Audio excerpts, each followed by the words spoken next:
दोस्तों, आज हम फिर हाजिर हैं आपके सामने एक अजीम शख्सियत के साथ, और उनका नाम है सिराजुद्दीन कुरैशी। सिराज साहब, मैं आपसे सीधी बात करना चाहता हूं। जी बिल्कुल। आप क्योंकि ये क्यूरियोसिटी तमाम मेंबरान के जहन में है, और जो सवाल मैं आपसे पूछने जा रहा हूं वो मेरा सवाल नहीं है, बल्कि 4000 मेंबरान का सवाल है। बहुत अच्छा। आप ये बताएं कि आप 4 टर्म्स यहाँ पर प्रेसिडेंट रहे, जी आपकी असल कारकर्दगी क्या रही, आपके आपके कॉन्ट्रीब्यूशंस सेंटर के लिए क्या रहे? ये ऐसा है कि 2004 के अंदर मैंने इसका चार्ज लिया। इलेक्शन हुआ, इलेक्शन में जीत के आया। पहला इलेक्शन था वो इंडियन इस्लामिक कल्चर सेंटर की तारीख के अंदर। इससे पहले कोई इलेक्शन होता नहीं था। इससे पहले क्या होता था, लोग हाथ खड़ा करते थे और किसी को भी प्रेसिडेंट बना में।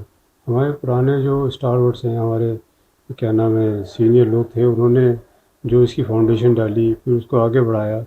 लेकिन चूँकि हालात ऐसे थे, फंड्स की कमी थी, तो सेंटर जो है वो स्ट्रक्चर तक तो पहुंचा, लेकिन उससे आगे बढ़ नहीं पाया। लेकिन 2004 में मुझे ज़िम्मेदारी दी इन सब लोगों ने, हमारे जितने भी फाउंडर मेंबर्स हैं, उन्होंने मेरे से, मैं तो उसको हुक्म ही कहूँगा, दरख्वास्त तो नहीं कहूँगा, लेकिन उन्होंने उसका कहा कि आप इसको संभालो और इसको चलाओ। मैंने, साहब ऐसा है, बड़ा मुश्किल है, क्योंकि ये सर पे कांटे रखने वाली बात है, कांटों भरा ताज है। कहने लगे नहीं भाई, तो सब चलता रहेगा, लेकिन आप इसको ले लो और इसकी ज़िम्मेदारी संभाल लो। और अल्लाह का शुक्र है, ज़िम्मेदारी संभाली। इसके ऊपर कर्ज़ा था, पहले तो कर्ज़ा दूर किया मैंने। उसके बाद एक अच्छी रकम जो है सेंटर को मैंने दी। मैं वो ज़्यादा डिटेल में इसलिए नहीं जाना चाहता कि मैंने कोई एहसान नहीं किया। मैंने सेंटर को जब लोगों से वादा किया, अपने इन बुज़ुर्गों से, मैंने कहा अब आप अल्लाह पे छोड़ दो, और इंशाअल्लाह जैसा आप चाहेंगे वैसा ही बन जाएगा। आप बताते नहीं हैं। आपकी एक खुसूसियत ये है कि आप खामोश रहते हैं, कम बोलते हैं, और जो जो जो भी वेलफेयर का काम करते हैं, या जो भी कुर्बानियां आप देते हैं, या जो भी मदद करते हैं, उसके बारे में अपनी ज़ुबान से कभी नहीं बोलते। लेकिन ये मेम्बरान का कहना है कि आपने, जो बहुत सीनियर लोग हैं, उन लोगों का कहना है कि आपने जब 1 रुपया भी सेंटर के पास नहीं था, तो आपने अपने पॉकेट से 51 लाख रुपए डोनेशन के तौर पर दिया था। देखिए, 51 लाख रुपया दिया। इससे पहले भी जब मैं यहाँ पे प्रेसिडेंट नहीं था, इससे पहले भी जो डायरेक्टर जनरल वगैरह होते थे, उस वक्त जो भी ज़रूरत होती थी वो मेरे से मांगते थे, मैं दिया करता था। मैं इन तमाम चीज़ों में नहीं जाना चाहता, क्योंकि फिगर्स ऐसी हो जाएंगी तो अच्छा लगेगा नहीं। आज अगर आप करीब 30-40 लाख रुपया तो मैंने वैसे ही दे दिया था, जो कहीं रिकॉर्ड में भी नहीं हुआ शायद इनके। उस वक्त क्योंकि स्टेज थी 2084 के अंदर, इसकी बुनियाद जब पड़ी तो इसके वो खर्चे होने शुरू हो गए। मूसा साहब जो थे इसके डायरेक्टर जनरल थे, उन्होंने इससे बहुत मेहनत की। और इससे पहले तो आपको मालूम है, पूरी टीम के यहाँ पे हमारे बुजुर्गों के बोर्ड लगा हुआ है, उन सब ने बहुत बड़ा कंट्रीब्यूशन किया। और आज उनकी वजह से है जो सेंटर बन गया। मैं अपने ऊपर सारा क्रेडिट नहीं लेना चाहता कि मैंने ही सारे काम किए। बुनियादें उन्होंने डाली, काम शुरू उन्होंने किया, ज़मीन उन्होंने ली। मैं जो क्या है कि इसको बना दिया, बनाने के बाद संवार दिया, संवारने के बाद चला दिया। सिराज साहब, तो वो पैसे की जरूरत थी, क्योंकि 51 लाख से तो बिल्डिंग नहीं बननी थी।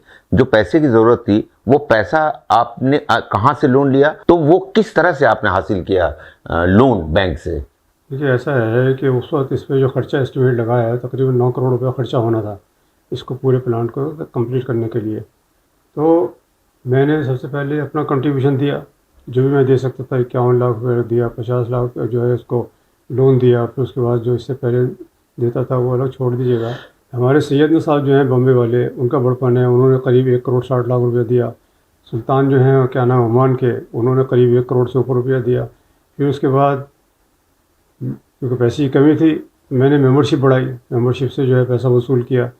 उसके बाद करीब 4.5 करोड़ रुपया जो है बॉम्बे मर्केंटाइल बैंक से लिया गया। अब उसके वो बड़ी अजीब कहानी है। जब ये, क्योंकि पैसा और कोई था नहीं, और कोई बैंक जो है तैयार नहीं था पैसा देने के लिए, क्योंकि इसके ऊपर लोन ले नहीं सकते थे हम, क्योंकि ये लीज डीड है, गवर्नमेंट की तरफ से है, तो इसके ऊपर कोई तैयार नहीं हुआ। तो महमूद रहमान साहब, अल्लाह ताला उनको जन्नत नसीब करे, तो वो उसमें चेयरमैन थे बॉम्बे मर्केंटाइल बैंक के। तो मेरे उनसे अच्छे ताल्लुकात थे, वाइस चांसलर भी रह चुके हैं, गवर्नमेंट ऑफ इंडिया में सेक्रेटरी भी रह चुके हैं वो। मैं उनके पास गया, मैंने उनसे रिक्वेस्ट की, दरख्वास्त की उनसे, मैं साहब ये पैसा चाहिए, क्योंकि इसको कंप्लीट करना है, मेरी ज़िम्मेदारी आ गई है। वो भी इसके साथ जुड़े हुए थे, मेंबर भी थे इसके वो। उन्होंने मेरी बड़ी हेल्प की, लेकिन उन्होंने एक शर्त लगाई बैंक वालों ने कि साहब अब जितने बोर्ड के मेंबर हैं सब जो है इसकी गारंटी देंगे। तो मैं सबके पास आया, बोर्ड की मीटिंग में पहले तो सब ने हाँ कर दी। तो उसके बाद जब मीटिंग शुरू हुई और पेपर्स आए उस पर साइन वाइन करने के लिए, तो एक एक करके सब गायब हो गए। आखिर में एक साहब बचे, उन्होंने भी क्या है पेपर साइन करने से मना कर दिया। अब मैं अकेला रह गया। तो फिर मैं बैंक के पास गया, महमूद रहमान साहब के पास गया। मैंने कहा डॉक्टर साहब ऐसा है कि सब लोग तो मना कर चुके हैं और मुझे लगता नहीं है कि ये लोन पास हो पाएगा। कहने लगे बिल्कुल नहीं हो पाएगा, क्योंकि कम से कम 3 गारंटर ज़रूर चाहिए। मैंने कहा साहब अकेला गारंटर रह गया वो सिराज कुरैशी। उन्होंने बहुत सोचा और मेरी उन्होंने इतनी मदद की, बोर्ड के अंदर लेके गए। बोर्ड वालों ने मना भी किया कि साहब एक इंडिविजुअल गारंटी के ऊपर आप पैसा दे रहे हैं, वो बहुत बड़ा रिस्क है। 4.5-5 करोड़ रुपए की जो सेंक्शन हुई थी वो, तो उन्होंने को जानते थे मुझे अरसे से। तो बोर्ड के अंदर बैठ के उन्होंने कहा देखो भाई ऐसा है, मैं चेयरमैन ज़रूर हूँ और सेंटर को भी मैं जानता हूँ, सिराज कुरैशी को भी मैं जानता हूँ। ऐसा है कि हम इनसे ये पूछते हैं कि क्या वो अकेले गारंटी देने के तैयार हैं, और गारंटी का मतलब यह है कि वो अपने पूरे डॉक्यूमेंट्स वगैरह देंगे। खुदा न करे अगर लोन वगैरह नहीं चुकता है तो वो उनके हम प्रॉपर्टी वगैरह या गिरवी रख के इसमें से ले लेंगे। तो मुझे बुलाया उन्होंने मीटिंग के अंदर। मैंने कहा साहब आपको जो गारंटी चाहिए ले लीजिए, मैं उसके लिए तैयार हूँ। और महमूद रहमान साहब का ये मतलब मैं उनको बहुत ही ताज़ीम के साथ याद करता हूँ। उनका बड़पन था ये। उन्होंने कहा भाई सिराजुद्दीन कुरैशी की जिम्मेदारी मैं लेता हूँ, अगर इन्होंने भी नहीं दिया तो चेयरमैन जो है बैंक के उससे आप वसूल कर लेना। यानी उनका दिल देखिए जी। कि क्योंकि उस वक्त ये खंडर था, किसी को मालूम नहीं था कि चलेगा नहीं चलेगा। हमारे जो बोर्ड के मेंबर्स हैं उन्होंने ये भी कहा कि मैं क्यों गारंटी दूँ, मैं फंस जाऊँगा, ये सेंटर चलने वाला नहीं, बनने वाला नहीं, ये नहीं। लोगों की ये नेगेटिव थिंकिंग थी कि ये सेंटर जो है नहीं कभी बनेगा। आगे आएगा नहीं। हाँ। और अक्सर ये हुआ है, मुस्लिम इंस्टीट्यूशन का ये हाल होता है। तो बोर्ड के मेंबर्स ने ये कहा सब सेंक्शन तो दे रहे हैं आप, लेकिन हमें डर है क्योंकि हमारी बहुत सारी मुस्लिम इंस्टीट्यूशंस ने हमको पैसे लेके लौटाए नहीं है आज तक भी। और ये अल्लाह का शुक्र है, आपको इस बात की जान के खुशी होगी कि वो पैसा लेने के बाद मैंने किस्तें बांधी और 2-2.5 साल के अंदर अंदर जो है वो उनका 4.5 करोड़ रुपया वापस हो गया। और एक चेक वापस नहीं होने दिया इंस्टॉलमेंट्स का। और अगर कभी पैसे की दिक्कत यहाँ आती थी तो मैं अपने कंपनी से इनको फिर चेक काट दिया करता ताकि उसके आगे ये चेक क्लियर कर दें। ये तो था। अब क्या है कि आज एक अरसा हो गया, 20 साल सेंटर को हो गया। 20 साल के अंदर जो इसकी डेवलपमेंट देखें, देखिए हमने वो सारे काम किए हैं जो इसके मकासद के अंदर लिखे हुए हैं। आप कोई सा मकसद इसमें मुझे बताइए जो मैंने नहीं किया या इसके मकसद को पूरा नहीं किया। यहाँ सबसे पहले जब तक ये बिल्डिंग नहीं बनी थी, यहाँ पे 2 फ्लैट दो बंगले होते थे। उन 2 बंगलों के अंदर जो है वो कोचिंग होती थी, आइस वगैरह की कोचिंग करते थे।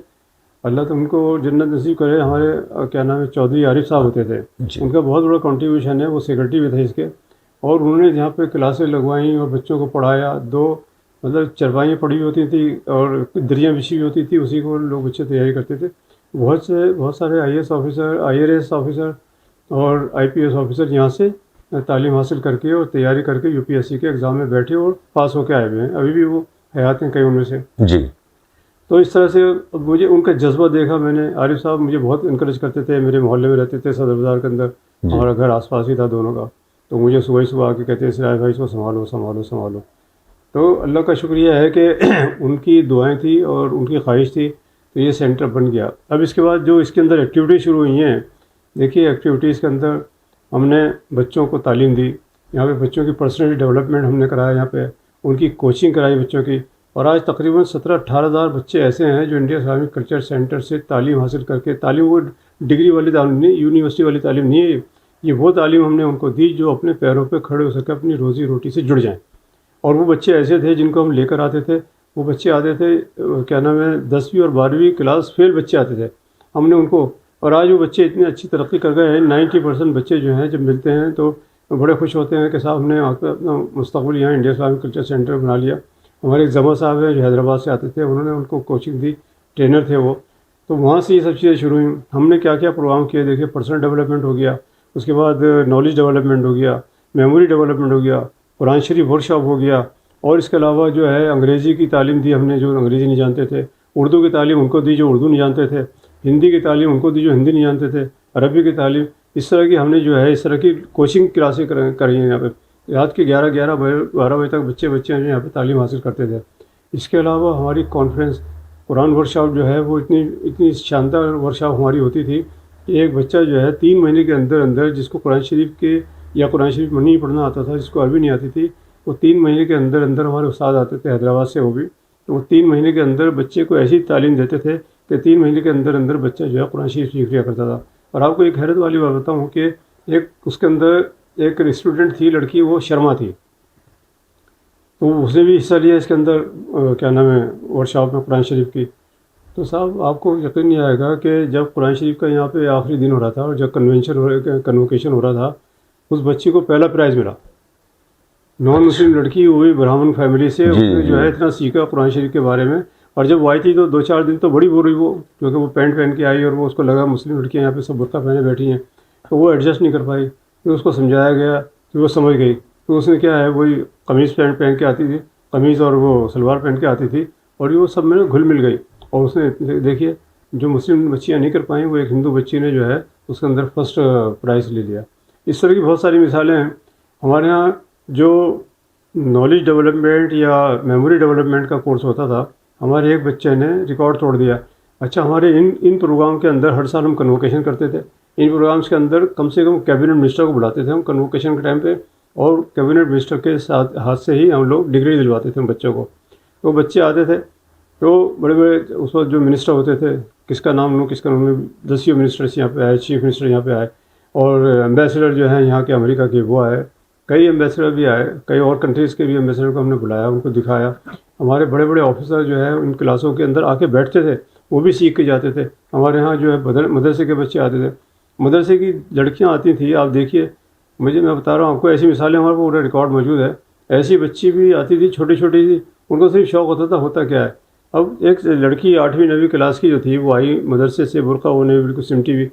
उसको कहा कि हमने क्लास के अंदर, कभी तुम ऊपर आओ, स्टेज के ऊपर। वो करीब आई नहीं, वो था काँपने लगी, क्योंकि वो कभी उसका ऐसा मौका मिला नहीं उसको कहीं जी ऊपर जाने का। जी। तो उसको 3-4 दिन के बाद तो कम से कम उसके अंदर थोड़ी बहुत हिम्मत पैदा हुई। फिर उसको 1 हफ्ते के बाद स्टेज पे बुलाया, तो खड़ी हो गई आके, और जो एक लफ्ज़ नहीं बोल सकती थी स्टेज पे आने के बाद।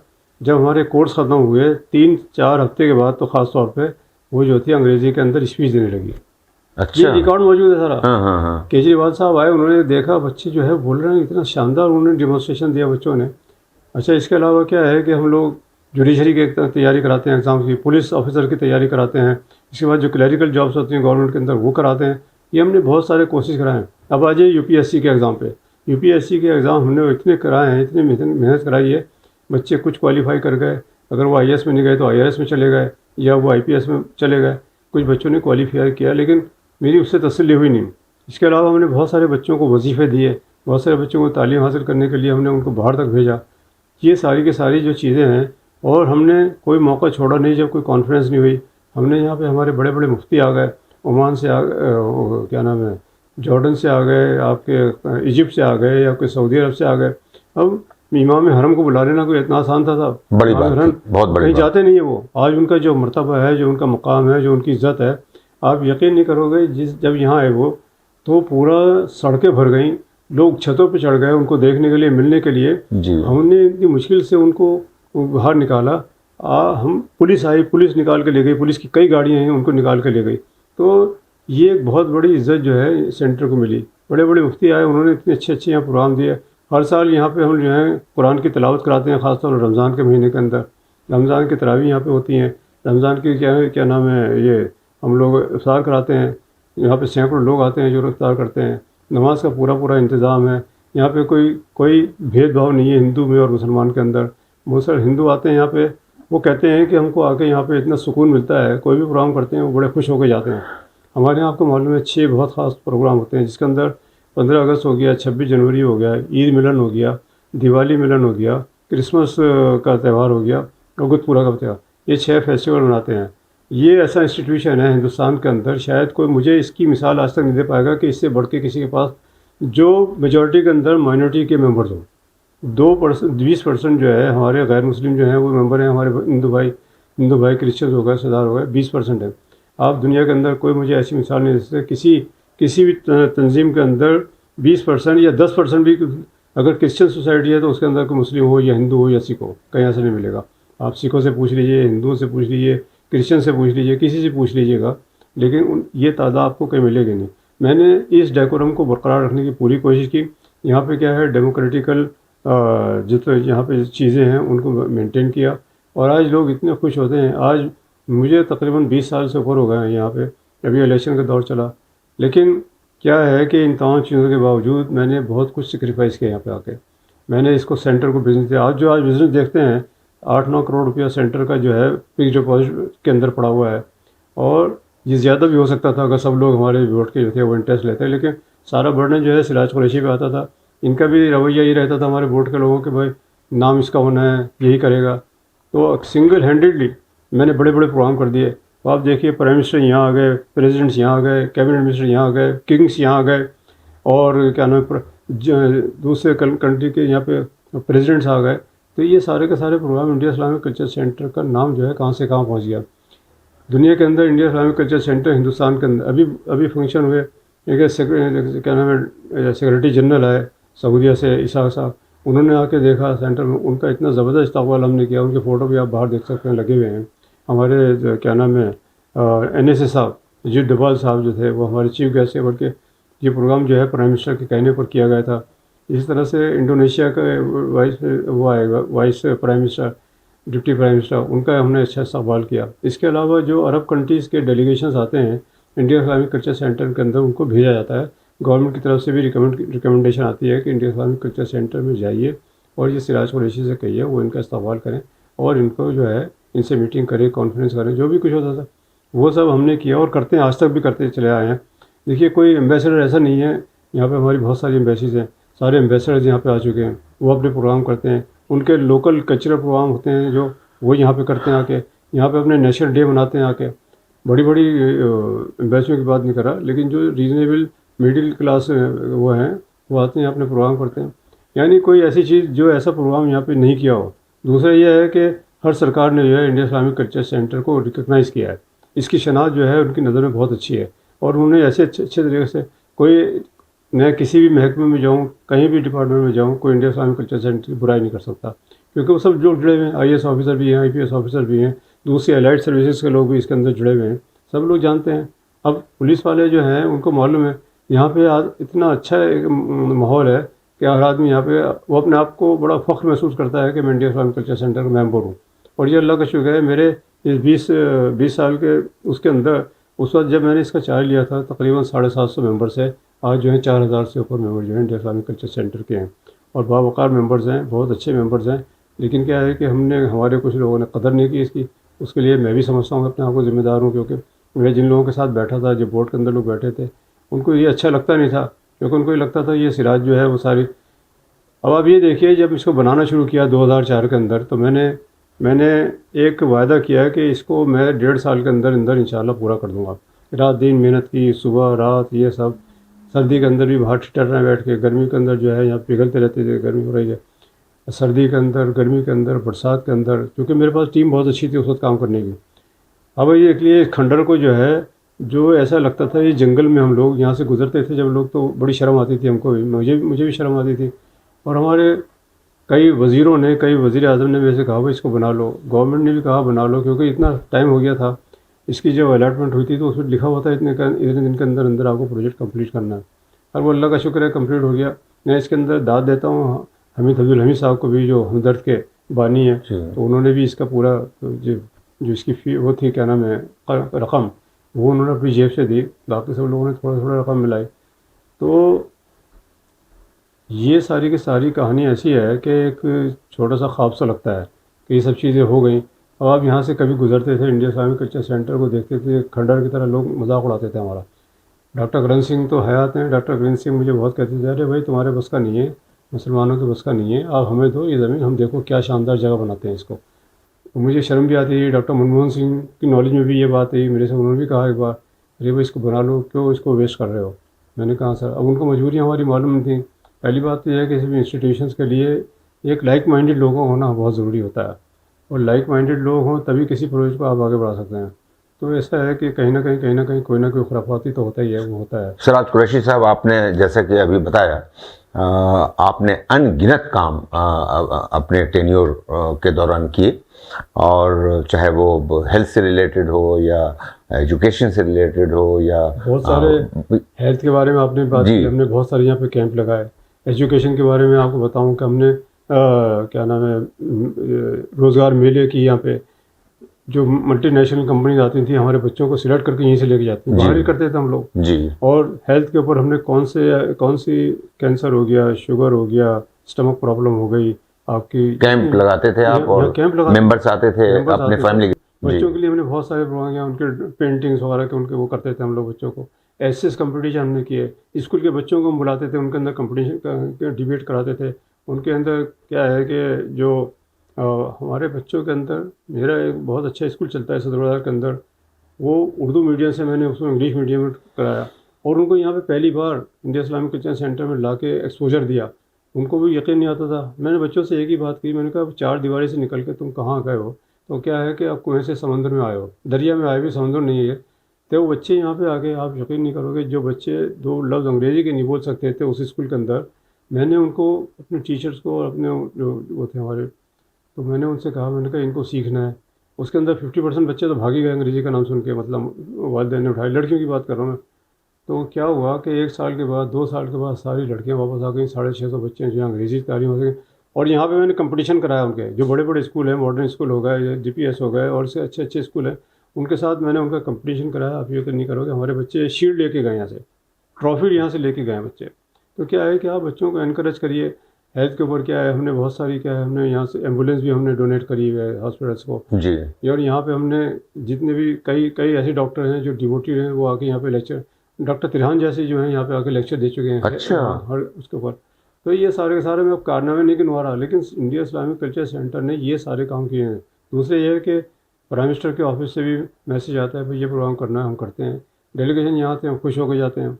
और जब भी होता है, यहाँ पे मुस्लिम इदारे बहुत सारे हैं, सब अल्लाह का शुक्र अच्छा कर रहे हैं, लेकिन यहाँ पे लोगों का आना, डेलीगेशन का आना थोड़ा कन्वीनियंट होता है, क्योंकि यहाँ अप्रोच अच्छी है, आने में आसानी होती है। और हम भी अपनी कोशिश करते हैं कि किसी तरह भी हमारी किसी ये उनकी खातिर करने में कमी ना रह जाए। आपका नाम उन लोगों में आता है जो काम करते हैं खामोशी से और कहते नहीं कि वो काम कर रहे हैं। मैं आपसे ये जानना चाह रहा हूँ कि आज से 6-7 महीने पहले जहाँ पर हम खड़े थे, अभी हम वहीं पे खड़े हैं। आपने जैसा कि बताया कि मेमोरेंडम ऑफ एसोसिएशन में जो भी बातें लिखी हुई हैं, पूरी तरह से उस पर अमल करते हुए काम किया है, और उसी पर अमल करते हुए आपने आज से 6 महीने पहले स्पेशल जनरल बॉडी की मीटिंग बुलाने के लिए कहा था। मैं किसी का इस वक्त नाम लेना नहीं चाहता हूं, और न मैं चाहता हूं कि आप लें। वो पास था, माजी था, गुजर गया। जब उन्होंने इनकार कर दिया तो आपने अपने पावर का इस्तेमाल किया और मीटिंग बुलाने की कोशिश की। और जब मीटिंग बुलाने की कोशिश की तो कुछ लोगों को एतराज़ हुआ और वो लोग कोर्ट चले गए। कोर्ट में जो भी हुआ बहरहाल, लेकिन जीत सच की होती है और अच्छे इंसान की जीत होती है। आखिर में आपकी जीत हुई और आपके तवस्सुत से 4000 मेंबरान की जीत हुई। और आज अभी 30 तारीख को स्पेशल जनरल बॉडी की मीटिंग होने जा रही है। और जैसा कि लोग, मैं तो सभी से इंटरव्यू कर रहा हूँ, सभी से बातें कर रहा हूँ, मुझे तो जो भी मिलता है वो यही कहता है कि सिराज कुरैशी साहब को ही लड़ाना है, और उनकी वो जो एज रिस्ट्रिक्शन है उसको हम रिमूव करेंगे, और उनको हम इलेक्शन लड़ाएंगे, और प्रेसिडेंट उन्हीं को बनना है। उसकी वजह बताते हैं। सामने कोई उस अहलियत का कोई कैंडिडेट अभी नजर नहीं आ रहा है, पहली चीज। दूसरी चीज उनका ये कहना है कि ये जो उम्र है, उम्र कोई गुनाह नहीं है। गुनाह क्या है? गुनाह है चोरी करना, गुनाह है बेईमानी करना, गुनाह है कि आप किसी स्कैम में इन्वॉल्व पाए गए, गुनाह है कि आपके ऊपर कोई इंक्वायरी चल रही है, आपने कोई फाइनेंशियल बंगलिंग की है, गुनाह है कि आप अपने भाई को या बहन, बीवी, बच्चे को कोई बड़ी नौकरी दे दी हो या कोई बड़ा प्रोजेक्ट दे दिया हो जिससे उन्होंने करोड़ों कमाए हो। गुनाह उम्र नहीं हो सकती। हाँ, ये हो सकता है कि अब उम्र भी हो गई है और सेहत भी खराब हो गई है, लेकिन आपकी सेहत फर्स्ट क्लास है। इस वजह से चूंकि आपने काम करके दिखाया है और आपने सारी चीज़ें अभी एक एक करके गिनाई हैं, और आपकी सेहत अच्छी है और आपकी पहुंच है, आपके रिसोर्सेज हैं, आप जानते हैं कि आपको कहां से पैसे लाने हैं, आप जानते हैं कि किस तरह का डिज़ाइन होगा, आप जानते हैं कि यहाँ पर किस किन चीज़ों की ज़रूरत है, किस तरह से डेवलपमेंट करना है। इसलिए सारे मेंबरान का, मैं तो 90% मेंबरान का यही कहना है कि SGBM में हम सिराज कुरैशी साहब की जो एज का मसला है उस रिस्ट्रिक्शन को रिमूव करने पर ही हम यस करेंगे। अब आपसे मेरा सवाल, अगला सवाल, और शायद ये आखिरी सवाल होगा कि आपकी एज रिस्ट्रिक्शन खत्म हो गई, आप इलेक्शन लड़ेंगे तो शानदार जीत होगी, इसमें तो कोई दो राय ही नहीं, वहां तो सिर्फ 51% वोट चाहिए। आपका जो प्रोजेक्ट है जिसके बारे में आप जिक्र करते हैं, जिसका लेआउट तैयार है, जिसकी पूरी प्लानिंग आप कर चुके हैं, आपका क्या प्रोग्राम है, किस तरह का डेवलपमेंट आप करेंगे सेंटर के लिए? देखिए, ऐसा है कि जो 6-7 साल से मैं इस पर काम कर रहा हूँ, पिछले साल मैंने कोशिश की थी कि ये बन जाए, जो पिछली टर्म गई है, कि उसके अंदर ये प्रोजेक्ट कंप्लीट हो जाए। ये लोगों को एक ख्वाब सा नज़र आता है कि ये प्रोजेक्ट होगा भी नहीं, ना इसके बस का है, ना ये कर सकता है। और कहाँ है, मैंने जो कहा, मैं अभी क्या है कि 1500 लोगों के लिए कन्वेंशन हॉल बना दूंगा, कॉस्ट ऑडिटोरियम की डबल कैपेसिटी कर दूंगा या डेढ़ कैपेसिटी कर दूंगा, कमरे जो हैं इनको दुगना कर दूंगा, कॉन्फ्रेंस रूम जो है 4-5 बना दूंगा, इसके अंदर एक हेल्थ सेंटर बना दूंगा, इसके अंदर क्या है बिजनेस सेंटर बना दूंगा। इसके अंदर ये सब चीज़ें लोगों को लगता ही है तो कोई हवा में बात कर रहा है, लेकिन ये अल्लाह का शुक्र है, अल्लाह ताला ने मुझे इतनी सकत दी है कि मैंने इस प्रोजेक्ट को बनाने में, सोचने में, कराने में बहुत वक्त लगाया। और आर्किटेक्ट को बुला के बिठा के लाखों रुपया तो आर्किटेक्ट ले गए। जब पूरा प्लान तैयार हो गया, आज भी एक मॉडल तैयार है। तो उस मॉडल के अंदर क्या है कि मैं चाहता हूँ कि साहब 1500 लोग यहाँ पे एक वक्त में जमा हो सकें। एयर कंडीशन हॉल होगा जी जो यहाँ पे आसपास कहीं भी नहीं है इतना बड़ा। जी और उसमें क्या है कि 200 से लेके 1000-1500 लोग जो हैं एक साथ पार्टी फंक्शन कर सकते हैं। मैं चाहता हूँ कि ये सिर्फ बिरादरी की, ये सिर्फ मेंबर्स की बात नहीं है, ये हर एक के लिए खुला होना चाहिए। सब लोग आएँ यहाँ पे, और उसके अंदर हमारे पार्किंग की जगह है, उसके अंदर पार्किंग की भी करीब 150 गाड़ियों की जगह निकाल रहे हैं पार्किंग के लिए भी, वो भी हो जाएगी इंशाल्लाह। एलिवेटेड पार्किंग होगी वो। तो ये सब चीज़ें जो मैं समझता हूँ कि ये ऐसा ख्वाब है जिसको लोग सिर्फ सोच सकते हैं, कर नहीं सकते, जी उसके इम्प्लीमेंटेशन नहीं होता। देखिए, गवर्नमेंट ऑफ इंडिया से अब गवर्नमेंट बदल गई, फिर मैंने इतनी कोशिश की, वो फाइल चलती रही। अल्लाह का शुक्र है, फाइल अब फाइनल स्टेज के ऊपर मौजूद है। जी और यहाँ पे बिल्डिंग को एक ईंट भी आप लगाएंगे तो उसके लिए परमिशन लेनी पड़ेगी, क्योंकि ल्यूटेंस एरिया कहलाता है ये। यहाँ पे इतना आसानी से कोई बना नहीं सकता। तो वो भी मैंने कहा मैं कर लूँगा। लेकिन मेरी अपनी जो टीम थी, पिछली वाली टीम, मैंने उनसे कहा ये प्रोजेक्ट लगाना है, मुझे लगाना है, मैंने वायदा किया था। कोविड आ गया, फिर उसके बाद कोई और झगड़े शुरू हो गए हमारे आपस में, तो वो जो है इम्प्लीमेंट नहीं हो पाया। लेकिन इन लोगों ने भी मुझे इनक्रेज नहीं किया, पैसा लाइए पहले। मैंने कहा जो पैसा है मेरे पास, मैं उससे शुरू कर सकता हूँ, और उसके बाद पैसा आप भी लाइए, आप भी इक्वली रिस्पॉन्सिबल हो। यहाँ पे अगर 13 लोग बैठे हैं, 13 लोग अगर 1-1 करोड़ भी, 2-2 करोड़ भी लाएंगे, तो मैंने कहा बहुत पैसा आ जाएगा। मैंने कहा बाकी कम पड़ेगा तो मैं लाऊंगा। लेकिन इन्होंने मुझे हमेशा डिस्करेज किया कि नहीं कर सकते आप, हम अलाउ नहीं करेंगे, ये नहीं करेंगे। मैंने कहा तुम्हारा तो कुछ जा नहीं रहा भाई, तुम करने वाले भी नहीं हो, मुझे मालूम है। और मैंने कह भी दिया बोर्ड की मीटिंग के अंदर, मैंने कहा आपके बस का भी नहीं है, किसी एक आदमी की भी बस का नहीं है उस प्रोजेक्ट को छेड़ दे या उस प्रोजेक्ट को बना दे। लेकिन अल्लाह का शुक्र है, अल्लाह ताला ने मुझे इतनी वो दी है कि मैं इस प्रोजेक्ट को बना दूंगा और चला दूंगा। और मैंने कहा वो प्रोजेक्ट अगर एक बार लग गया, चल गया, तो इंडिया इस्लामिक कल्चर सेंटर को साफ पैसे की नहीं, बल्कि यहाँ से बहुत सारी चीज़ें जारी हो जाएंगी। बच्चे जो है पढ़ने के लिए उनके वजीफ़े जारी हो जाएंगे, बेवाओं के लिए वजीफ़े जारी हो जाएंगे, जिन लड़के लड़कियों की शादी नहीं होती है उनकी शादी का इंतज़ाम हो जाएगा। अभी भी ऐसे नहीं है कि यहाँ पे पैसे नहीं है, पैसे अभी भी बहुत सारे रखे हुए हैं, लेकिन उनका सही इस्तेमाल नहीं किया गया। तो आपके पास अगर गुल्लक के अंदर 15 करोड़ 20 करोड़ रुपया हर रोज़ पड़ा रहे, मल्टीप्लाई करते रहिए उसे। लोगों को कर्जे दे दिए बगैर उसके इंटरेस्ट के। ये सब चीज़ें हैं मेरे प्लान के अंदर थी, लेकिन यहाँ पे क्या है कि साहब सरखपाई है, इसका नतीजा कोई होता नहीं। मैंने अपने इन्हीं लोगों के साथ बैठ के 27 सब कमेटी बनाई, उस 27 का सब कमेटी एक आध को छोड़ के किसी ने कोई परफॉर्म नहीं किया। अब अगर मेरा ये ख्वाब है कि मैं इसको बनाना चाहता हूँ और इसको एक ऐसा मॉडल बना के रखना चाहता हूँ ताकि लोग हमेशा तारीख के अंदर इसको याद रखें कि भाई मुसलमानों की भी एक ऐसी प्रॉपर्टी यहाँ बनी जो वाकई देखने के काबिल है, जिस पर लोगों को रश्क आना चाहिए। उसमें सरकार भी है, मेंबर्स भी हैं, हिंदुस्तान भी है, हिंदुस्तान के बाहर जो मेंबर्स हैं वो भी उसके अंदर शामिल हैं, और ये सारे लोग शामिल होंगे। तो जाहिर है साहब इसके साथ दुआएं भी लगी हुई होंगी, इसके लोग जुड़ेंगे भी। आज 8000 हैं, 4000 मेंबर हैं, कल इसके 8000 मेंबर हो जाएंगे। अब इस बीच के अंदर क्या हुआ, जब मैंने इस बात की, अब एज को लेके, मेरी उम्र को लेके, कॉन्स्टिट्यूशन में लिखा हुआ है एमओ के अंदर कि 75 साल तक जो है आप प्रेसिडेंट रह सकते हैं, 75 तक रह सकते हैं, या आपकी जो टेन्योर बाकी है, अगर आपका पूरा, अगर 4 साल, 1 साल बाकी है, 2 साल बाकी, आपको टेन्योर पूरा करना पड़ेगा। और यही नहीं, जो यहाँ पे इलेक्शन ऑफिसर था उसने भी सर्टिफिकेट दिया कि साहब 5 साल तक आप प्रेसिडेंट रहेंगे, 5 साल तक अपनी टर्म पूरी करेंगे। और अगर वो पीरियड निकल जाता है 5 साल का और उस वक्त तक नया इलेक्शन नहीं होता है, तो जब तक नया इलेक्शन नहीं होगा आप उस वक्त तक प्रेसिडेंट रहेंगे। लेकिन हमारे भाई लोगों ने क्या है, मेरी एज लेके कि आप 75 साल के हो गए, आप बाहर निकल जाइए। मतलब जब जो उन्होंने बदतमीजियाँ बेहूदियाँ की हैं, वो रात को आके इन्होंने जो है सोचा मुझसे ताला डाल दो, सिराजुल कुरैशी को अंदर मत घुसने दो। मैंने कहा मैं तो आपको 20 साल अपने साथ रखा है, मैं 18 साढ़े 19 साल आप मेरे से, जिस दिन की बात है, ये मई की जून की बात है, मैंने कहा 19.5 साल आप मेरे साथ रहे हो, कोई मेरे ऊपर ऐब निकालो भाई कि मैंने कोई गलत काम किया है सेंटर को। आज ये चमकता हुआ सितारा नज़र आता है आपको, तो ये किसने किया? तुम लोगों का इसमें कोई कंट्रीब्यूशन नहीं है, मैं कुछ करना चाहता हूँ मुझे करने नहीं दोगे। तो आपको ये लगता है कि हाँ साहब इसी का नाम होता है और इसी की जो है वो वाह वाह होती है। मैंने कहा मैं तो सब टीम की बात करता हूँ, 4 इलेक्शन तुम मेरे साथ जीत के आए तो मैं तुम्हारी बात की, मैं तो हमेशा ये कहा मेरी टीम को जिता के भेजी, मेंबर्स ने हमेशा तुमको जिता के भेजा, मेंबर्स ने हमेशा मेरी बात को लब्बैक कहा। और मैंने जो भी है आज अल्लाह का शुक्र है लोग बड़ी शक्ल में पैसा देंगे और मैं इस काम को करूँगा, प्रोजेक्ट को करूँगा। बस इस बात के ऊपर इन लोगों को गुस्सा आ गया कि हाँ ये तो छोड़ना नहीं चाहता है क्योंकि करेगा नहीं। मैंने कहा मैं करूँगा और मैं करके दिखाऊंगा। कोर्ट फिर क्या हुआ, मैंने कहा अच्छा ऐसा है कि आप एक मीटिंग बुला लो और मीटिंग में तय कर दो। कहते हैं नहीं हम आपकी उम्र की बात करेंगे नहीं। मैंने कहा अच्छा ऐसा है आप नहीं करोगे, जनरल बॉडी जनरल मेंबर जो है ना वो तय कर दें, क्योंकि कॉन्स्टिट्यूशन में लिखा हुआ है कि अगर कहीं क्राइसिस आता है तो उनकी मीटिंग हो सकती है। मैंने कहा आप वो करा लीजिए, उसके लिए उन्होंने मना कर दिया। मैंने कहा 6 लोग, 3 लोग पहले 6 लोग मेरे साथ, हम 6 लोग एक होते थे, 3 लोग एक होते थे, थोड़ा सा डिवीजन बोर्ड में रहती थी हमेशा। इस इशू के ऊपर जो है 6 लोग एक तरफ हो गए, 3 लोग हम अलग रह गए।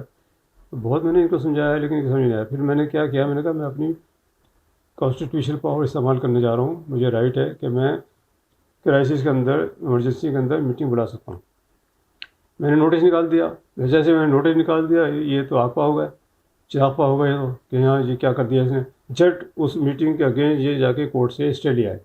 और स्टे लाना एक अलग चीज़ थी भाई। अगर बहुत सारे 4,000 मेंबर में से 2-4 मेंबर्स को बुला लेते, 10-20 मेंबर्स हैं, यहाँ तो IAS ऑफिसर भी हैं, जुडिशरी के भी हैं, सब लोग हैं, उनसे मशवरा कर लेते भाई हमें क्या करना चाहिए, सिराज जिद कर रहा है या सिराज जो है झूठ बोल रहा है या सिराज। मैंने कहा मुझे समझाते बिठा के कहा मेरी क्या गलती है, तुम्हारी गलती तुम लोग बताते, मेरी गलती बताते, जो होना था हम कर लेते उसको। तो मैंने कहा आप ये उनसे क्यों नहीं पूछा आप लोगों ने। तो ये सब इन्होंने अपनी बातें इधर से उधर से इधर, कोई सुनने के लिए तैयार ही नहीं हुआ। और इन्होंने झट जाके कोर्ट से ऑर्डर लिया।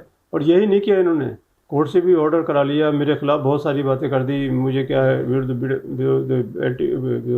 इन्होंने मुझे हिट किया, मेरी फैमिली को, मेरे बच्चों को, मेरे पूरे ख़ानदान को इन्होंने मुलविस कर दिया। मेरे ऊपर इतने से इल्ज़ाम लगा दिए, मुझे इतनी गालियाँ बकवा दी, मुझे इतनी बदतमीज़ी करा दी। क्या नाम है, मीडिया को इन्होंने परचेज़ कर लिया, मीडिया के लोगों ने खूब गालियाँ बकी। किसी ने ये नहीं सराहा कि इसने 20 साल अपनी ज़िंदगी की बेहतरीन कीमती वक्त इन्होंने दिया है तो कम से कम इसकी भी सुने, लेकिन किसी ने आके सुना। बल्कि मेरे खिलाफ रोज़ाना कोर्ट के अंदर इनके वकीलों ने भी, और यही नहीं बल्कि इन्होंने कोर्ट से ये भी कहा कि साहब हम चाहते हैं एडमिनिस्ट्रेटर बिठा दिया जाए वहाँ, या वहाँ पे जो है कोई ऑब्जर्वर बिठा दिया है। कोर्ट को तो ये मौका चाहिए था, कोर्ट ने झट बिठा दिया। एक जस्टिस, रिटायर्ड जस्टिस है मिस्टर तलवंत सिंह, जस्टिस तलवंत सिंह, उनको उन्होंने अपॉइंट कर दिया। अब ये लोग तो जैसे ये सब कोर्ट को इन्होंने मिसगाइड किया, मिसलीड किया, कोर्ट को उल्टा सीधा बोला, कोर्ट ने भी बना के इनको बिठा दिया। अब क्या हो रहा है साहब, आज करीब 9 महीने से जो है वो बैठे हुए हमारे यहाँ, ये 8-9 महीने से, अब कुछ हो नहीं रहा। कोर्ट ने उनको बताया था कि आपको जाके मेंबरशिप की स्क्रूटनी करनी है, वो स्क्रूटनी तो हुई नहीं। और तलवंत सिंह साहब ने भी कुछ नहीं किया, बल्कि यहाँ पे जो लोग थे, इन्हीं 6 लोगों ने उनको 2-3 हमारे ऑफिसर को, यहाँ पे स्टाफ को लेके उनके साथ पता नहीं क्या क्या इन्होंने मैनिपुलेशन की, ये की। हमारे 4,000 मेंबर से सिर्फ 2,000 मेंबर क्वालिफाई कर पाए। और यही नहीं हुआ, बल्कि बहुत सारे लोगों के नाम काट दिए, कि बहुत सारे लोगों की कहा कि मेंबरशिप फीस जमा करो, नहीं करिए। और मैंने कहा इससे हम लोग, मैंने कहा कि देखिए हर एक आदमी फ़ीस नहीं जमा कर सकता। जब आपने 20 साल में नहीं ली, 10 साल में नहीं ली, 15 साल में ली, जब आप उसमें ज़बरदस्ती मत करो। अब उनका आपने वोटिंग राइट भी छीन लिया, मीटिंग राइट भी छिनवा दिया आपने, ये सारी की सारी चीज़ें उन्होंने कर दी। मेरे बारे में तो सीधा कह दिया, 6-7-8 जो है जज बदल गए इस बीच में कि हाँ साहब आई स्टैंड नो भैया, सिराजुद्दीन कुरैशी का कोई रोल नहीं, कुछ नहीं है। मैं भी फिर अपील के अंदर गया। अपील में जो है chief justice of high court, उनके यहाँ जब मेरी एप्लीकेशन गई तो उन्होंने पूछा भी क्या है। हमारे वकील ने कहा साहब मामला ये है कि इन्होंने उनको बाहर कर दिया और ये कहते हैं कि हम जो 6 लोग बैठे हुए यहाँ पे वो हम जो है सुप्रीम हैं। तो कोर्ट ने कहा सुप्रीम क्या होता है, वो कैसे, क्योंकि हम लोगों के हाथ में पूरे डिसीजन मेकर हम ही हैं। उन्होंने कहा हो या थे। हमारी टर्म कब तक की थी कि 9 जनवरी को ख़त्म हो गई 2024 को। तो उन्होंने कहा आप लोगों का रोल ही ख़त्म हो गया, आप लोगों को तो उसी वक्त हट जाना चाहिए था। रही सिराजुद्दीन कुरैशी की बात, तो ऐसा है कि आप नहीं चाहते इनको, 4,000 मेंबर तो चाहेंगे या नहीं चाहेंगे। अगर 4,000 मेंबर भी नहीं चाहते तो इनको लड़ने दीजिए। 4,000 मेंबरों के सामने बात रख दीजिए, 4,000 में से वो 2,000 इन्होंने निकाल दिए। और 2,000 जो है कहते हैं जो मेजोरिटी, वो भी क्या है, मैं नहीं चाह रहा था, ये रिक्वेशन आई कि अमेंडमेंट होनी है कॉन्स्टिट्यूशन में कुछ, और हम आपको भी चाहते हैं आप प्रेसिडेंट बनो। ये सारी की सारी बातें जब सामने आई तो इन लोगों को क्या साहब, मतलब ये है कि इनके दिमाग ख़राब हो गया। इन लोगों ने किया उल्टा सीधा मेरे सामने मुझे बोलना शुरू किया कोर्ट ने जब ऑर्डर पास किया तब भी इन्होंने मिसरीड किया, और यहाँ पे भी फिर वही अपनी हठधर्मी कर रहे हैं, अनऑथराइज चीज़ें से मतलब काम हो रहा है। अब सेंटर पिछले 1 साल के अंदर करीब 80-90 लाख रुपए के नीचे आ गया, यानी खर्चा कर दिया इन लोगों ने। वकीलों की फ़ीस भी यहाँ से जा रही है, जो यहाँ पे क्या है, इनको तलवंत सिंह साहब को बिठाया है उनकी उनकी भी फीस जा रही है, उनके साथ जो स्टाफ बैठा उनकी फीस जा रही है। तो अब लोग 8-9 महीने के अंदर सेंटर को 80-90 लाख रुपए का अभी दंड भुगतना पड़ा, और मालूम नहीं इसकी एंडिंग क्या है, ये कब इसका ख़त्म होगा। चलता रहा ये, और अगर ये ऑब्जर्वर साहब बैठे रहे यहाँ पे, उनको ये लगेगा हाँ जी आपस में झगड़ा हो रहा है तो मैं तो बैठा हूँ यहाँ पे, तुम झगड़ते रहो, मैं तो जाऊँगा नहीं यहाँ से। अगर वो नहीं जाते हैं, 1 साल नहीं जाते हैं, 2 साल तक नहीं जाते हैं, कोई रोकने वाला नहीं है, कोई कोर्ट का ऑर्डर है। तो ये जो है, मैं मेम्बरान को ये बताना चाहता हूँ कि इन लोगों ने जो ज़्यादतियाँ की हैं, इतनी अनएंडिंग ज़्यादतियाँ हैं, सेंटर का नाम ख़राब कर दिया, अखबारों के अंदर सेंटर की बुराई कर दी। गैर मुस्लिम ख़ास तौर पे जो इसके मेंबर थे उनको कभी ये भरोसा नहीं होता था कि ऐसा इंडिया इस्लामिक कल्चर सेंटर में होगा। यहाँ पे हमेशा आके खुश होते थे। पूरी दुनिया के अंदर जो है ये सेंटर का नाम जो है ख़राब कर दिया, और ऐसी ऐसी बुरी बातें यहाँ से कही गई, ऐसे ऐसे। मुझे तो इस बात की हैरत है कि जो 6 लोग ये पढ़े लिखे हैं, इन्होंने 2-3 और बेहुदा लोगों को साथ में मिला लिया, उनके साथ इन्होंने ये है सेंटर का पूरा बेड़ा गर्क कर दिया। आज सेंटर का मुझे लोग फ़ोन करते हैं क्या हो गया सेंटर को। अब लोगों का यहाँ मन ही नहीं करता आने को, कहते हैं हमें थोड़ी, हम तो बहुत इसको पवित्र जगह मानते थे, इनको एक ऐसा पाक सेंटर मानते थे कि जो लोग यहाँ पे आके इज़्ज़त से बैठे हैं। अब हमारी बहन बेटियों की इज़्ज़त ऐसी लगती है यहाँ पे जैसे कि उनको शर्म आती है यहाँ पे आते हैं, क्योंकि लोगों ऐसा गेट के बाहर जाओ तो गालियाँ बकरा खड़े हुए लोग, तो कोई कुछ कह रहा है। मैंने इतना डिसिप्लिन यहाँ पे मेंटेन करके रखा था, वो सब डिसिप्लिन वगैरह टूट गया। देखिए एक्सपेंशन में जाना है और इंशाल्लाह एक्सपेंशन में जाऊँगा। अब चूँकि कोर्ट ने ये तारीख दे दी है कि 30 तारीख को general body meeting, special general body meeting जो है वो होनी चाहिए, और इसके अंदर जो है लोग फैसला करें। सिराजुद्दीन कुरैशी की उम्र का तकाज़ा है, अगर लोग फैसला करते हैं कि हाँ जी इनकी उम्र जो है इसको स्क्रैप कर दिया जाए या इनकी उम्र बढ़ाई जाए 75 साल, तो 75% जो वोट देंगे, 75% वोट जिसको मिल जाएगा, कोर्ट ने ये कहा 75% वोट अगर इनको मिलेगा तो लड़ेंगे, नहीं तो लड़ेंगे, तुम्हें इससे क्या लेना देना है। तो कोर्ट ने ये फैसला किया है। तो अब इंशाअल्लाह मैं समझता हूँ कि 30 अप्रैल को सुबह से 2-3 घंटे के लिए लोगों को इन्वाइट किया जाएगा, और इंडिया इस्लामिक कल्चर सेंटर के जो एलिजिबल 2000 मेंबर्स हैं वो यहाँ आके वोट कर सकते हैं। आप बताएं, और फिर वो मेंबर से मुखातिब होकर बताएं कितने बजे तक यहाँ पहुँच जाना है और क्या करना है। अब मैं आप लोगों से दरख्वास्त करना चाहता हूँ, अपने मेंबरान से। देखिए आप सब लोगों से मेरी दरख्वास्त है कि आपको यहाँ पर 30 तारीख को यानी 30 अप्रैल को सुबह 11 बजे तक, 11 साढ़े 11 तक पहुँच जाना चाहिए। तो 2 घंटे के अंदर रजिस्ट्रेशन होगी आप लोगों की, 2 घंटे के अंदर पूरा ये ऑर्गेनाइज़ किया जाएगा। जितने लोग आ जाएंगे फिर उसके बाद वोटिंग होगी। वोटिंग का मतलब ये है कि जो भी हमारे 7 पॉइंट्स हैं जो कोर्ट ने तय किए हैं, 7 पॉइंट्स के ऊपर आप लोगों को उसके ऊपर फैसला करना है, उसको टिक करना है, हाँ करना है ना करना है, वो आप पे डिपेंड करता है। लेकिन मेरी आपसे अदना सी दरख्वास्त, आपका खादिम होने के नाते, आपका भाई होने के नाते, आपका एक वेल विशर होने के नाते, इंडिया इस्लामिक कल्चर सेंटर का वेल विशर होने के नाते, मुझे और कोई लालच नहीं है। मैं सेंटर के भले की सोचता हूँ, और जब तक मैं ज़िंदा रहूँगा, चाहे मैं इसके अंदर कोई ओहदा रखूँ या नहीं रखूँ, लेकिन मैं सेंटर का भला हमेशा सोचता रहूँगा। आज इस मुकाम पर मैं इसको लेकर आया था, इसको उसी शान से, उसी आन बान से इंशाअल्लाह और आगे बढ़ाऊँगा। और मैं आप सब लोगों का इसमें ताउन चाहता हूँ।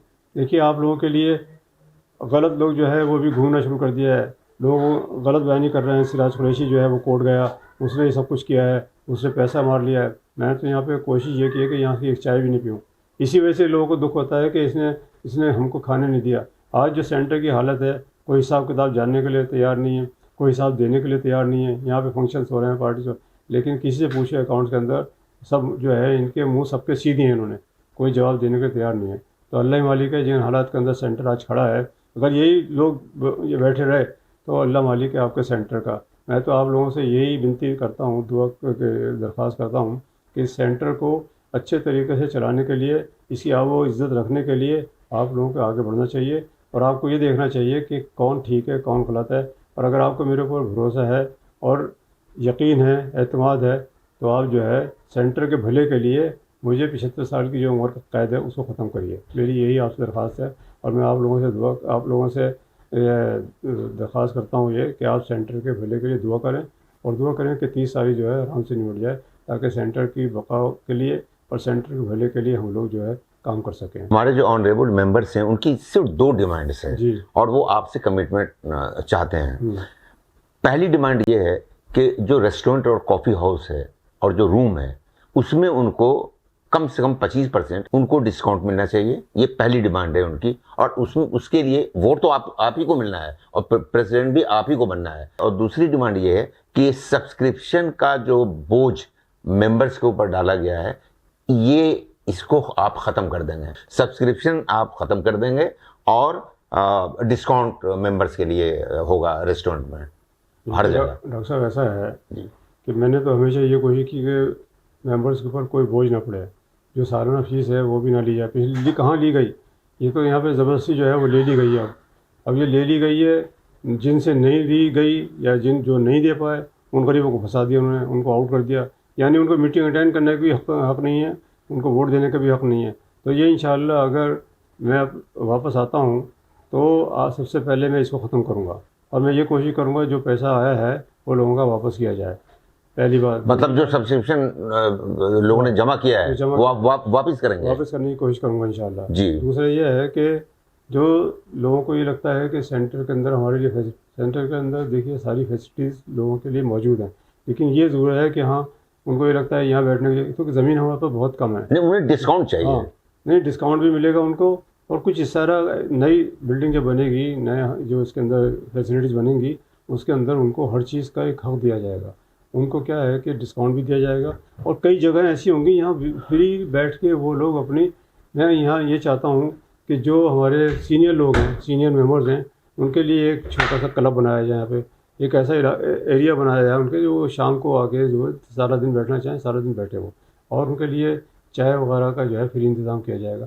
देखिए मैं मेम्बरान को ख़ास तौर पर बताना चाहता हूँ, जो प्लानिंग है अभी मैंने जो सोची थी उसके अंदर इंशाअल्लाह अगर सब ठीक ठाक चल गया, एक बार प्लान अगर वो तैयार हो गया, बन गया और चल गया, तो आप लोगों के पास पैसे की साहब कमी होगी नहीं।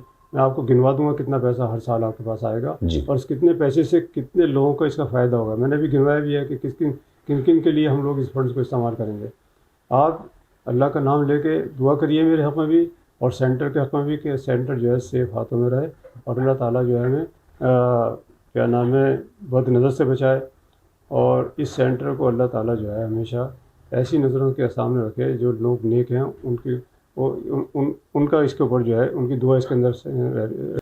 आपने बहुत डिटेल में, बहुत तफसील के साथ अपनी तमाम बातें, वो बातें भी जो आपने 20 साल में क्या क्या काम किया वो भी बताया, और जो आपको करना है अगले 5 साल में उसके बारे में तफसील से हमारे मेम्बरान को बताया। सराज साहब, आपके साथ जो भी गलत हुआ, जिन लोगों ने भी आपके साथ गद्दारी की या धोखा दिया, मैं उसका दर्द आपकी आंखों में देख रहा हूँ, लेकिन मैं कामयाबी की कुछ लकीरें भी आपके पेशानी पर देख रहा हूँ, और इंशाअल्लाह ताला ज़रूर आपको कामयाबी मिलेगी और कल के प्रेसिडेंट आप ही होंगे।